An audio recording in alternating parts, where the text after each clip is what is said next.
Hello everyone, welcome back to the channel. तो बेटा बस इस क्लास में हमारी ठीक है कुछ बेसिक टर्म्स जो हैं कैपिटल मार्केट के बारे में हम वो डिस्कस करने वाले हैं। ठीक है, बिल्कुल बेटा अब ये चैप्टर अपनी आखिरी सांसें ले रहा है। लास्ट कुछ छोटे छोटे टॉपिक्स बचे हैं, तो इस क्लास में हम सारे छोटे छोटे टॉपिक्स को एकदम कंप्लीट करके वाइंड अप करेंगे। तो नेक्स्ट टॉपिक जो हम डिस्कस करने वाले हैं वो सर है डीमटीरियलाइजेशन। क्या वर्ड है sir?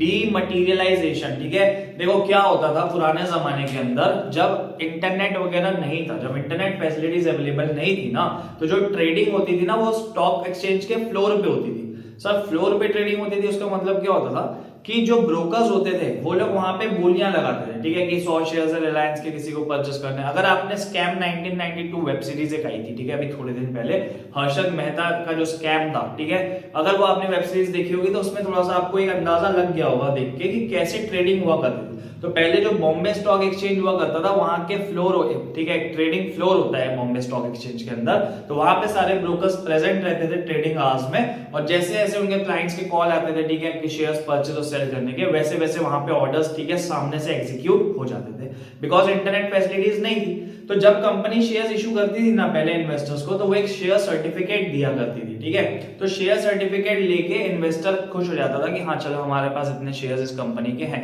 So it was an evidence, it was a proof that आपने किसी पर्टिकुलर कंपनी के कुछ शेयर्स परचेस किए हैं, किस प्राइस पे किए, सारी डिटेल्स उस शेयर सर्टिफिकेट के अंदर लिखी रहती है। बट आफ्टर जैसे जैसे, ठीक है, जमाना आगे बढ़ा, इंटरनेट फैसिलिटीज ज्यादा एक्सेसिबल होने लगी तो कंट्री के अंदर, तो वैसे वैसे अब, ठीक है, सेबी को भी लगा कि क्या करना चाहिए, अपन को डीमटीरियलाइजेशन करना चाहिए, बिकॉज कुछ प्रॉब्लम्स थी शेयर सर्टिफिकेट्स के साथ जो इसमें सॉल्व कर दी गई। ठीक है, अभी वो डिस्कस कर रहे हैं एक करके। तो बेसिक सी बात है, डीमटीरियलाइजेशन का मतलब क्या होता है? Conversion of physical securities into electronic form. क्या कर रहे हैं अपन? जो फिजिकल सिक्योरिटीज थी ना, पेपर वाली जो सिक्योरिटीज थी, उसको किस में कन्वर्ट कर दिया आपने? इलेक्ट्रॉनिक फॉर्म में कन्वर्ट कर दिया। तो वो जो प्रोसेस होती है कन्वर्जन की, उसको क्या बोलते हैं? डीमटीरियलाइजेशन। तो क्या लिखा है? It refers to holding securities in electronic form. अगर आप इलेक्ट्रॉनिक फॉर्म में सिक्योरिटीज होल्ड कर रहे हो तो वो कैसी सिक्योरिटीज कहलाती है? Dematerialise securities. या फिर जो अकाउंट आपका ओपन होता है, लास्ट क्लास में अपन ने डिस्कस किए थे, जो आप अपने डीपी के पास अकाउंट ओपन कराते हो उसको प्यार से क्या बोलते हैं बेटा? अपन डीमैट अकाउंट। तो demat is short word for dematerialisation only, it is a short form of dematerialisation. ठीक है, तो आप डीमैट अकाउंट ओपन कराओगे, उसमें आपकी सिक्योरिटीज इलेक्ट्रॉनिक फॉर्म में पड़ी रहेगी। तो बहुत सारी टेंशन, ठीक है, बहुत सारी जो पहले टेंशन हुआ करती थी कि यार कहीं शेयर सर्टिफिकेट हमारा घूम ना जाए, कोई चोरी ना कर ले, ठीक है, तो वो सारी प्रॉब्लम्स अब खत्म हो गई। अब सीधा जैसे शेयर्स परचेस करोगे तो आपके अकाउंट में आएंगे, क्रेडिट हो जाएंगे, जैसे ही शेयर सेल करोगे तो आपके अकाउंट से क्या हो जाएंगे? डेबिट। तो it's like a normal bank account. Bank account में भी क्या होता है? पैसा आता है, पैसा जाता है, ठीक है, तो उसमें टेंशन थोड़ी ना अपन को। घर में अपन चैन से सो सकते हैं ना अगर हमारे बैंक अकाउंट में पैसा पड़ा है, बट अगर घर में पैसा पड़ा हुआ आता है तो ठीक है, चैन से अपन नहीं सो सकते, टेंशन रहती है कहीं कोई रात को आगे चोरी तो ना कर ले। तो वैसे ही शेयर्स के साथ भी पहले दिक्कत थी, डर रहता था कि चोरी ना हो जाए, घूम ना जाए, ठीक है, शेयर सर्टिफिकेट्स। तो अब ये टेंशन क्या हो गई? दूर हो गई।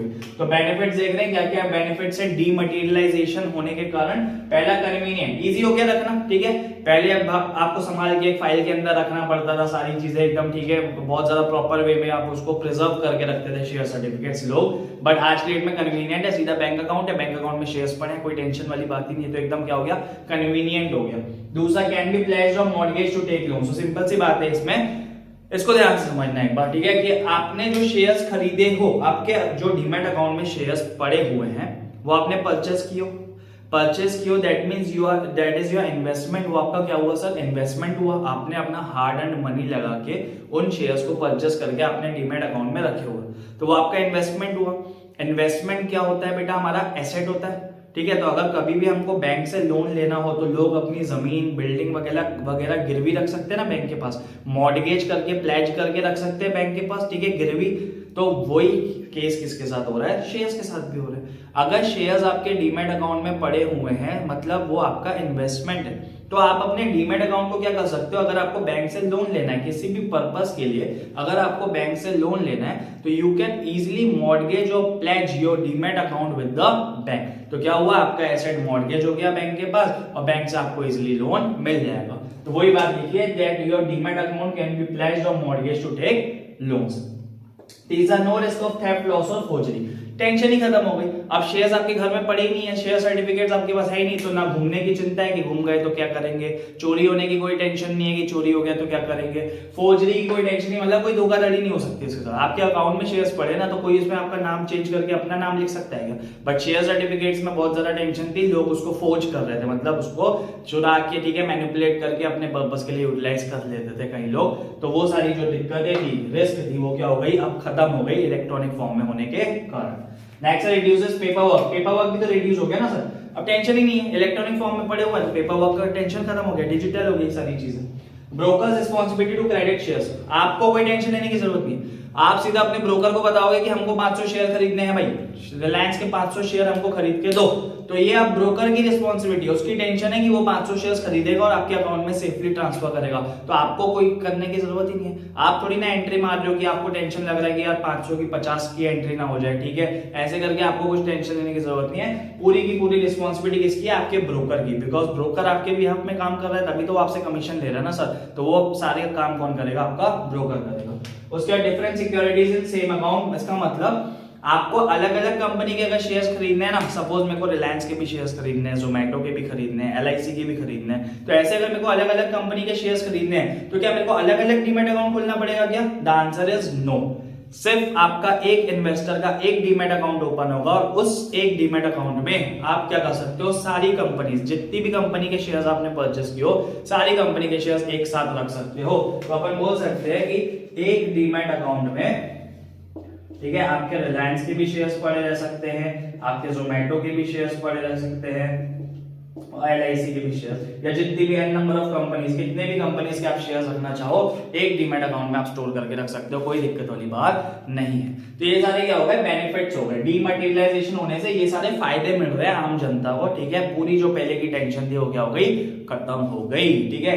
नेक्स्ट है वर्किंग ऑफ डीमैट सिस्टम, कैसे काम करता है डीमैट सिस्टम वो पढ़ रहे हैं। तो इसमें बेसिक सी बात क्या बताई गई है, जब उस जमाने में, ठीक है, गवर्नमेंट ने डीमैटेरियलाइजेशन किया होगा, 1990s की बात कर रहे हैं अपन, जब डीमैटेरियलाइजेशन किया होगा तो लोगों ने कैसे कैसे काम किए होंगे? फिजिकल सर्टिफिकेट्स तो पड़े होंगे लोगों के पास, जिन लोगों के पास शेयर्स होंगे, तो उन्होंने अपना फिजिकल सर्टिफिकेट कहां जाके सबमिट किए और उनको कैसे इलेक्ट्रॉनिक शेयर्स मिले, वो बात अपन कर रहे हैं वर्किंग ऑफ डीमैट सिस्टम की, कैसे काम करता है। It is related with trading procedure only, जो अभी अपन ने लास्ट पार्ट में ट्रेडिंग प्रोसीजर पढ़ा था, ठीक है। अगर नहीं देखा है वो वाला पार्ट तो पहले वो वाला पार्ट देखो जाके बेटा, ऐसे स्किप करके मत देखो वीडियोस, ठीक है, ज्यादा क्लैरिटी आएगी अगर right from the first part आप पूरा देखते जाओगे। तो वर्किंग ऑफ डीमैट सिस्टम में क्या है? सबसे पहला सिलेक्ट डीपी, डीपी मतलब ब्रोकर, डीपी ये नहीं व्हाट्सएप वाली डीपी नहीं है, ठीक है, डीपी मतलब डिपॉजिटरी पार्टिसिपेंट की बात कर रहे हैं। डिपॉजिटरी पार्टिसिपेंट आपको सिलेक्ट करना पड़ेगा, एक ब्रोकर को सिलेक्ट करना पड़ेगा जिसके थ्रू आप डिमैटेरियलाइजेशन कराना चाहते हो सिक्योरिटीज का, ठीक है।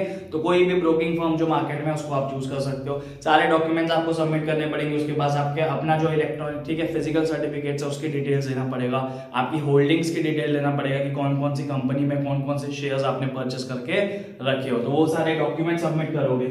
Filling of account opening form, account opening form देगा एक ब्रोकर आपको, उसमें सारी डिटेल्स एंटर करना पड़ेगा और सारे नेसेसरी डॉक्यूमेंट्स आपको अपने डीपी के पास सबमिट करने पड़ेंगे। तीसरा है submit physical share certificate to DP. अब वो बोलेगा लाओ एक काम करो, सारा फॉर्मेलिटीज हो गई है, इन्फॉर्मेशन सबमिट कर दियो, अब जो जो तुम्हारे पास अब तुम्हारे फिजिकल शेयर सर्टिफिकेट्स हैं, ठीक है, फिजिकल शेयर सर्टिफिकेट्स हैं, वो लाके मेरे पास सबमिट करो, मैं उसको कन्वर्ट करूंगा किसमें? इलेक्ट्रॉनिक फॉर्म में। अब आज की डेट में नहीं होता है ये, तो एक बार हो गया ना, एक टाइम की प्रोसीजर थी, जब डीमैटेरियलाइजेशन हुआ होगा तब लोगों ने ऐसा किए होंगे, अब थोड़ी ना, अब तो ऑलरेडी जितने भी कंपनी के आईपीओस भी आते हैं सब कौन से फॉर्म में आते हैं? इलेक्ट्रॉनिक फॉर्म में आते हैं। तो सीधा क्या हो रहा है, डायरेक्टली अगर आप परचेस करोगे शेयर्स तो वो सीधा आपके अकाउंट में आ जाएंगे, बिकॉज अब ऑलरेडी सारी चीजें लाइन में आ चुकी है। ये पहले की बात कर रहे हैं जब चीजें लाइन में लाना था, डीमैटेरियलाइजेशन करना था, तो लोगों के पास जो फिजिकल सर्टिफिकेट थे, लोगों ने वो फिजिकल सर्टिफिकेट किसको सबमिट किया? अपने डीपी को सबमिट कर दिया, ठीक है, submit physical certificates to DP. फिर डीपी ने क्या किया? उसको कन्वर्ट किया इलेक्ट्रॉनिक फॉर्म में, डीमैट अकाउंट ओपन हुए लोगों को और वो सर्टिफिकेट्स इलेक्ट्रॉनिक फॉर्म में क्या हो गए? कन्वर्ट हो गए। अब कुछ बेसिक बातें लिखी है नीचे, ठीक है, क्या लिखा है? If shares applied in IPO, अगर आपने शेयर्स आईपीओ में अप्लाई किए हो, इनिशियल पब्लिक ऑफर किसी कंपनी का आया है, पहली बार कंपनी शेयर्स इशू कर रही है मार्केट के अंदर, तो अगर आईपीओ में अप्लाई करोगे तो इसमें कोई टेंशन वाली बात नहीं है, सीधा कंपनी के अकाउंट से शेयर्स किसके अकाउंट में क्रेडिट हो जाएंगे? सर आपके डीमैट अकाउंट में क्रेडिट हो जाएंगे, इसमें कोई टेंशन लेने वाली बात नहीं है। तो वही बात लिखी है, shares applied in IPO, share get credited automatically in account, automatically account में आ जाएंगे, इसमें आपको कुछ बिल्कुल भी टेंशन लेने की जरूरत नहीं है। But if share sold through broker, अगर ब्रोकर के थ्रू आप शेयर्स को बेच रहे हो या खरीद रहे हो, ठीक है, आपने क्या कर रहे हो, बेच रहे हो, यहाँ क्या लिखा है, if share sold through broker, आपने बोले कि मेरे को मेरे शेयर्स बेचना है, अपने ब्रोकर को आप इंटीमेट करोगे ये बात कि मेरे पास रिलायंस के शेयर्स पड़े हैं, उसको क्या कर दो, बिकवा दो मार्केट में। तो ब्रोकर को बताना पड़ेगा ना, ब्रोकर को कम्युनिकेट करना पड़ेगा आपको प्रॉपर्ली। तो ब्रोकर क्या करेगा, फिर आपके अकाउंट में एंट्री मारेगा। तो डीपी जो है आपका, ब्रोकर जो है, must be instructed to debit the account. तो आपको उसको इंस्ट्रक्शन देना पड़ेगा कि इतने शेयर से मेरा अकाउंट क्या कर दो, डेबिट, मतलब इतने शेयर्स मेरे अकाउंट से बेच दो किसी और को, और पैसा जो आएगा वो मुझे दे दो, ठीक है, बात खत्म। उसके बाद सेटलमेंट होगा। तो वो पूरा प्रोसीजर वैसे ही है जैसे अपन ने लास्ट पार्ट में ट्रेडिंग प्रोसीजर के अंदर पढ़े थे ना, कि ब्रोकर को हमने ऑर्डर दिए, इंस्ट्रक्ट किए, फिर ब्रोकर अपने सिस्टम में डालेगा, मैच होगा, ऑर्डर एग्जीक्यूट होगा, उसके बाद पे इन डे में लायबिलिटी क्रिएट हो जाएगी, T+2 रोलिंग सेटलमेंट है। पूरा अपन डिस्कशन कर चुके हैं सर ट्रेडिंग प्रोसीजर के अंदर, सेम वही प्रोसीजर आगे फॉलो होने वाला है, ठीक है। तो वही बात लिखिए कि T+2 डेज में, बात आ रही है समझ में, T+2 डेज में सेटलमेंट हो जाएगा। मतलब अगर आपने मंडे को इंस्ट्रक्शन दी हो, मंडे को ऑर्डर एग्जीक्यूट हुआ है, तो वेडनेसडे तक उसका सेटलमेंट हो जाएगा, आपके शेयर्स आपके अकाउंट से डेबिट हो जाएंगे और आपके पास पैसा आ जाएगा। अगर परचेस करने का ऑर्डर दियो तो आपके अकाउंट में शेयर्स क्रेडिट हो जाएंगे, आपके पास से पैसा चला जाएगा। तो ऐसे करके पूरा सेटलमेंट T+2 डेज में रोलिंग सेटलमेंट होना चाहिए, ठीक है। T+2 डेज के अंदर सेटलमेंट हो जाएगा और बात खत्म, ठीक है। तो ये हो गया आपका topic working of demat system. ऐसे काम करता है डीमैट का सिस्टम, जो डीमैटेरियलाइज सिस्टम है, इलेक्ट्रॉनिक सिस्टम है, वो इस तरह से, कुछ इस तरह से काम करता है, ठीक है। तो आई होप एकदम बिल्कुल बातें समझ में आ गई होगी। अब 2-3 एकदम छोटे छोटे टॉपिक और बचे हैं, उसको अपन डिस्कस कर रहे हैं, देखिए। चलिए नेक्स्ट टॉपिक जो हम डिस्कस कर रहे हैं बेटा वो है कॉन्स्टिट्यूएंट्स ऑफ डिपॉजिटरी सिस्टम, ठीक है। क्या क्या कॉन्स्टिट्यूएंट है डिपॉजिटरी सिस्टम के, मतलब दो ही होते हैं मेन पार्ट्स, एक होता है डिपॉजिटरी, एक होता है डिपॉजिटरी पार्टिसिपेंट। ऑलरेडी ये वर्ड्स हम डिस्कस कर चुके हैं अभी थोड़ी देर पहले, ठीक है। डिपॉजिटरी का मतलब क्या होता है, ऐसी ऑर्गेनाइजेशन है, it is an apex institution which holds the securities of all the public, ठीक है। जितने भी इन्वेस्टर्स हैं उनकी सिक्योरिटीज कहां पे मेंटेन होती है, डिपॉजिटरी के पास होती है, ठीक है। हमने डिस्कस किए थे इंडिया में सिर्फ 2 ही डिपॉजिटरी है, एक NSDL, एक CDSL, national securities depository limited और सेंट्रल डिपॉजिटरी सर्विसेज लिमिटेड। तो अगर आपका डीमैट अकाउंट बनेगा, ठीक है, अगर आप ट्रेड कर रहे हो सिक्योरिटीज में and if you open a demat account, तो वो इधर NSDL के पास बनेगा या फिर CDSL के पास मेंटेन होगा, ठीक है। तो जब भी आप ट्रांजैक्शन करोगे अपने शेयर्स में, खरीदोगे बेचोगे शेयर्स को, तो वो लोग जो आपका डिपॉजिटरी है वो एंट्री पास कर देंगे आपके अकाउंट में और आपका अकाउंट डेबिट या क्रेडिट हो जाएगा, ठीक है। तो क्या लिखा हुआ है देखो, डिपॉजिटरी का मतलब it is an apex organisation और unit in the depository system. ये एपेक्स ऑर्गेनाइजेशन है, जैसे RBI बैंकिंग सिस्टम में RBI है ना बेटा एपेक्स ऑर्गेनाइजेशन, वैसे ही ये पूरे डीमैट वाले सिस्टम में, डीमैटेरियलाइजेशन वाले सिस्टम में डिपॉजिटरी एपेक्स ऑर्गेनाइजेशन है। जितने भी डिसीजन है विद रिस्पेक्ट टू, ठीक है, buying and selling of shares, trading of shares, वो डिपॉजिटरी ले सकता है। तो एपेक्स ऑर्गेनाइजेशन है जो गवर्न करता है सिस्टम को। क्या क्या फीचर्स है, what are the features of depository, किसके फीचर्स पढ़ रहे हैं हम, डिपॉजिटरी के फीचर्स पढ़ रहे हैं। पहला क्या है, इंस्टीट्यूशन व्हिच होल्ड सिक्योरिटी। तो एक ऐसा इंस्टीट्यूशन है, एक ऐसी ऑर्गेनाइजेशन है जो सिक्योरिटीज को होल्ड करता है, ठीक है। तो पूरे इंडिया में जितने भी डीमैट अकाउंट्स बने होंगे वो किसके पास मेंटेन हो रहे हैं सर, डिपॉजिटरी के पास मेंटेन हो रहे हैं, या तो NSDL के पास या तो CDSL के पास। दूसरा, depository interacts with investors through DP। थोड़ी देर पहले अभी, ठीक है, लास्ट पार्ट में हमने डिस्कस किए थे जब ट्रेडिंग प्रोसीजर भी पढ़ रहे थे अपन, ठीक है। क्या डिस्कस किए थे सर हमने, कि जो इन्वेस्टर है और जो डिपॉजिटरी है उनका डायरेक्ट इंटरेक्शन नहीं होता। Suppose I am an investor, तो मेरा NSDL या CDSL के साथ कोई डायरेक्ट इंटरेक्शन नहीं होगा, जो भी इंटरेक्शन होगा वो थ्रू क्या होगा, DP होगा। डीपी को मैं बोलूंगा मेरा डीपी है, ठीक है, मेरा ब्रोकर है, मैं उसको बोलूंगा कि ऐसा ट्रांजैक्शन करना है, या तो शेयर्स को परचेस करना है या तो शेयर्स को सेल करना है। तो वो चीज इंटीमेट करेगा डिपॉजिटरी को, और डिपॉजिटरी फिर वैसी बुक एंट्री मेरे अकाउंट में कर देगा, ठीक है। तो इन्वेस्टर और डिपॉजिटरी का डायरेक्ट इंटरेक्शन नहीं है, जो भी इंटरेक्शन होगा वो थ्रू क्या होगा, डीपी होगा। डिपॉजिटरी भी डीपी को कम्युनिकेट करेगा, डीपी अगर मुझे बताने वाली बात है तो बता देगा इन्वेस्टर को, ठीक है। तो जो भी इंटरेक्शन होगा डिपॉजिटरी का वो थ्रू डीपी होगा, डीपी के थ्रू ही होने वाला है, डायरेक्टली कोई इंटरेक्शन नहीं होगा इन्वेस्टर से। डीपी शुड बी रजिस्टर्ड, तो जो डीपीज है, जो ब्रोकर्स है, वो रजिस्टर्ड होनी चाहिए सेबी के अंदर, तभी वो काम कर सकते हैं स्टॉक एक्सचेंज में, ठीक है। सेबी के पास उनको रजिस्ट्रेशन कराना पड़ेगा, ब्रोकर्स को मेंबरशिप लेना पड़ेगा, तभी वो डीपीज के बारे में एक बात लिखी है, जो डिपॉजिटरी पार्टिसिपेंट है वो सेबी के पास रजिस्ट्रेशन कराएंगे, then only they will be able to work in this entire stock exchange, ठीक है, कैपिटल मार्केट में, तभी वो काम कर सकते हैं। Investors have to open demat account, ये तो हमको पता है कि इन्वेस्टर्स को डीमैट अकाउंट खुलवाना पड़ेगा, तभी वो लोग शेयर्स में ट्रेडिंग कर सकते हैं, अदरवाइज नहीं कर सकते। नेक्स्ट है depository controls electronic transfer of securities and settlement. तो जो भी ट्रांसफर होगा सिक्योरिटी का या फिर जो भी सेटलमेंट होगा ना, उसको कौन कंट्रोल करेगा सर? डिपॉजिटरी कंट्रोल करेगा। तो शेयर्स बराबर एक अकाउंट से दूसरे अकाउंट में जा रहे हैं कि नहीं जा रहे? किसी ने 500 शेयर बेचा है तो ऐसा तो नहीं कि उसके अकाउंट से आपने 5000 शेयर्स माइनस कर दियो, डेबिट कर दियो, तो ये गड़बड़ नहीं होनी चाहिए, ठीक है। तो ये सारे ट्रांजैक्शंस पे किसकी नजर रहती है, किसका सुपरविजन होता है सर? डिपॉजिटरी का। Depository make sure that all the transactions are done in an accurate manner, सबसे प्रॉपर वे में सारे ट्रांजैक्शंस होने चाहिए, कुछ भी गड़बड़ घोटाला नहीं होना चाहिए, ठीक है। तो वही बात लिखिए, depository controls electronic transfer of securities and settlement. तो जो भी सेटलमेंट वगैरह भी होगा वो डिपॉजिटरी के कंट्रोल में ही होगा, ठीक है, ताकि बराबर सबको अपना अपना हक मिले, किसी का भी नुकसान नहीं होना चाहिए।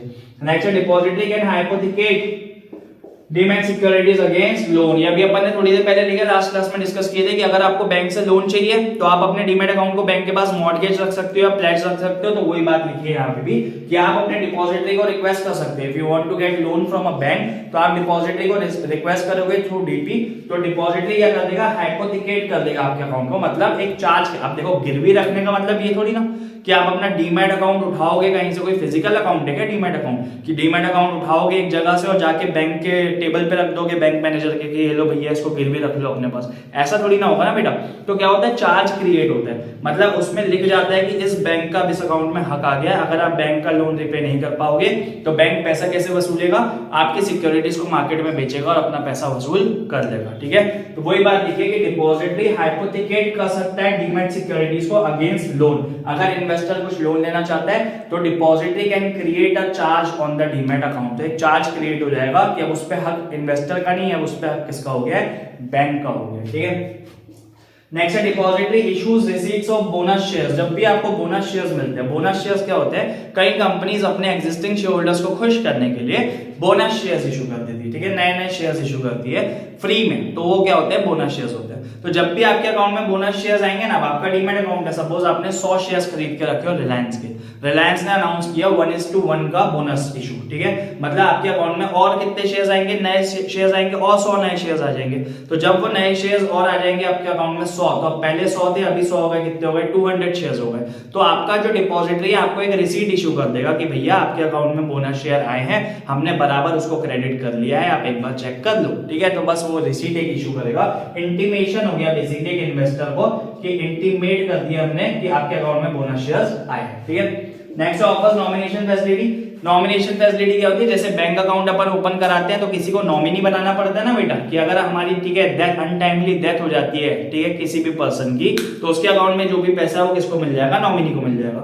तो सेम शेयर्स के साथ भी होगा। शेयर्स आपका इन्वेस्टमेंट है, ठीक है, आप किसी इन्वेस्टर ने सपोज शेयर्स परचेस करके रखा है, 50 लाख रुपीस के शेयर्स पड़े उसके डीमैट अकाउंट में, तो वो किसी को नॉमिनी तो बनाएगा ना कि उसकी डेथ के बाद वो शेयर्स किसके नाम होने चाहिए, ठीक है। ऐसे थोड़ी ना वेस्ट हो जाएंगे शेयर्स पड़े पड़ेगा डेथ हो गई इन्वेस्टर की।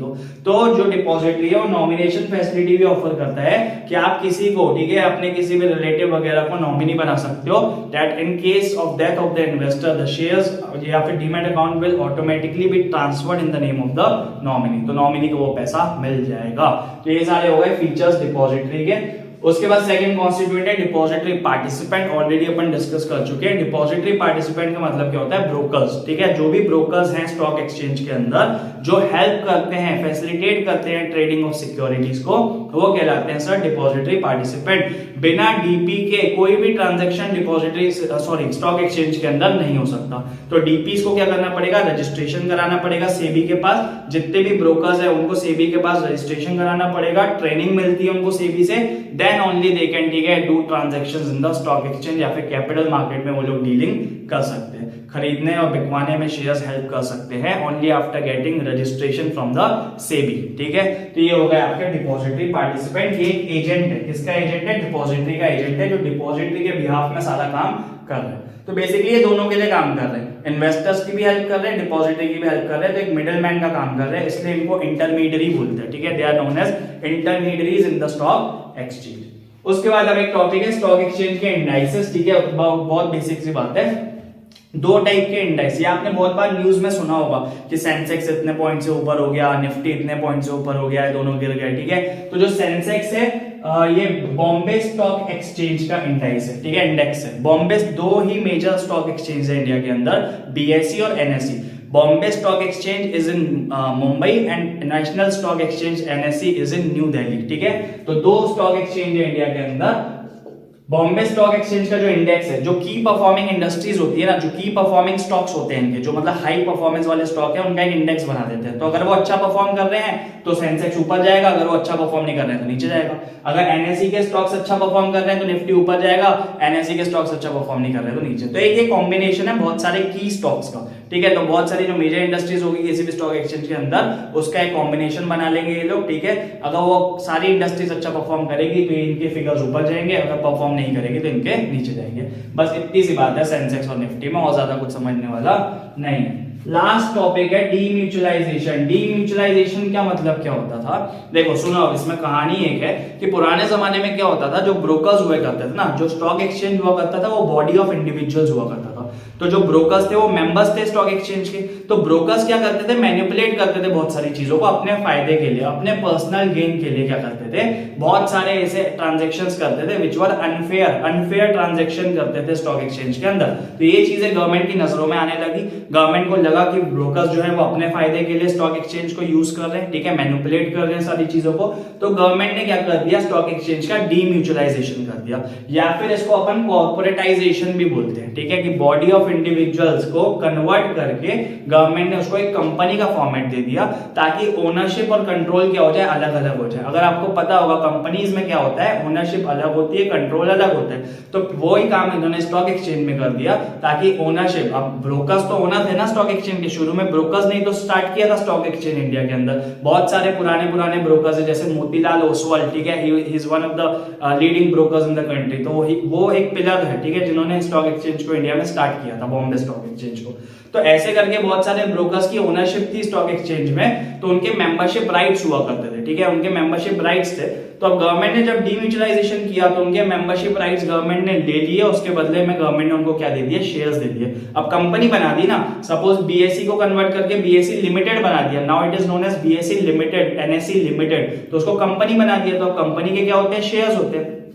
तो उनसे मेंबरशिप राइट्स लेके उनको क्या इशू कर दिए, कंपनी के शेयर्स इशू कर दिए, BSE और NSE के। तो अब क्या हो गया, ओनरशिप और कंट्रोल अलग अलग हो गया। तो अब जो ब्रोकर्स थे उसको जो प्राइवेट बेनिफिट्स अपने पर्सनल गेन्स के लिए यूज करते थे स्टॉक एक्सचेंज को, वो सब होना क्या हो गया, बंद हो गया, क्योंकि अब अकाउंटेबिलिटी क्रिएट हो जाती है जब कंपनी बनती है। तो वही बात लिखिए, डीम्यूचुअलाइजेशन एकदम सिंपल सा कंसेप्ट है, ये एक प्रोसेस है कन्वर्जन की। ठीक है, क्या लिखा है, it refers to separation of ownership and control of stock exchange from trading rights of the members. तो इसमें सेपरेट कर दिया, किसको सेपरेट कर दिया, ओनरशिप और कंट्रोल को सेपरेट कर दिया स्टॉक एक्सचेंज के from trading rights of the members. मतलब मेंबर्स का ज्यादा इन्फ्लुएंस स्टॉक एक्सचेंज में नहीं है, एकदम फ्री फ्लो होगा। और कौन रेगुलेट करेगा इसको, गवर्नमेंट रेगुलेट कर रही है थ्रू सेबी। गवर्नमेंट ने सेबी बनाया, अब सेबी की कंटिन्यूअसली सुपरविजन है स्टॉक एक्सचेंजेस पे, ये सारी एक्टिविटीज एकदम सही तरीके से चल रही है कि नहीं चल रही। तो इट रेस्ट्रिक्ट्स, डीम्यूचुअलाइजेशन की वजह से क्या हो गया, it restricts the brokers from using stock exchange for personal gains. तो अब डीम्यूचुअलाइजेशन होने के बाद जो ब्रोकर्स है वो स्टॉक एक्सचेंज को अपने पर्सनल गेन्स के लिए यूज नहीं कर सकते।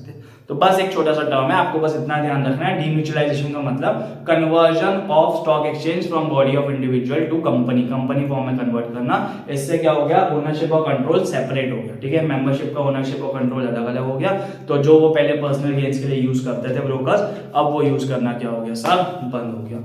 तो इसी के साथ सारे छोटे छोटे टॉपिक्स हमारे इस क्लास में खत्म हुए। ठीक है, अब बस एक लास्ट टॉपिक बचा है, इसके बाद एक लास्ट पार्ट आने वाला है इस चैप्टर का, सेबी के बारे में पढ़ेंगे हम कि क्या ऑब्जेक्टिव है सेबी के, सेबी क्या है, व्हाट आर द ऑब्जेक्टिव्स, क्या पर्पस था जिसके लिए सेबी फॉर्म हुआ है, क्या फंक्शंस है सेबी के। ठीक है, तो बस उसके साथ हमारा ये चैप्टर क्या हो जाएगा सर, कंप्लीट हो जाएगा। तो बस वो लास्ट पार्ट को देखिए, उसके बाद आई एम श्योर, ठीक है, कि कोई भी टेंशन आपको इस चैप्टर में नहीं होने वाली, सारी चीजें एकदम क्लियर हो जाएगी। तो चैनल के साथ जुड़े रहिए आगे के लिए।